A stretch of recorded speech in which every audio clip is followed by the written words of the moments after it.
हंसत चेहरा के एक पल में तू भुला गईलू।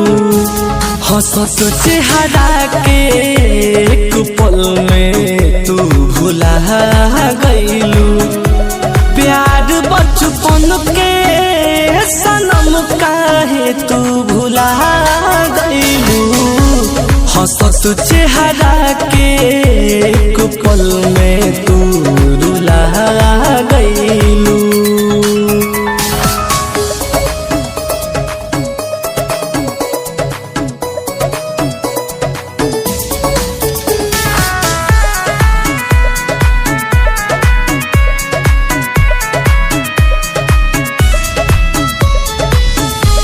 तोहर कारण ना कर पवनी हम पढ़ाई हो।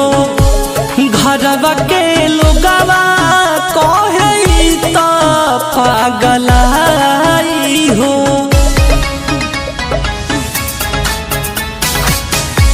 तोहर कारण ना कर पवनी हम पढ़ाई हो।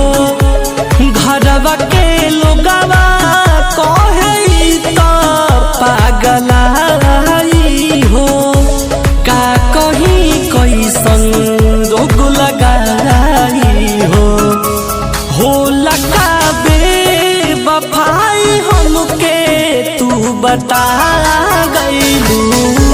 हंसत चेहरा के एक पल में तू भुला गईलू।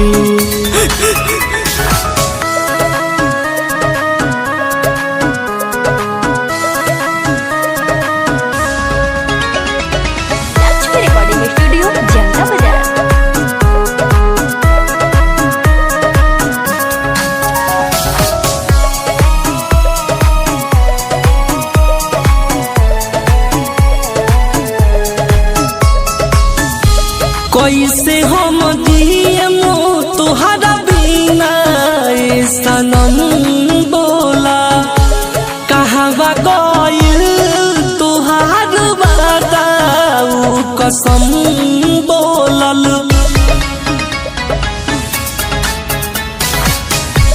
कैसे हम जिए तुहरा बिना सनम बोला।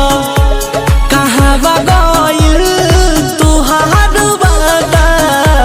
कसम बोलल। हमके छोड़ी के तू दगा कैलू। रवि शमशाद हर किशोर के भुला गईलू। हंसत चेहरा के एक पल में तू रुला गईलू।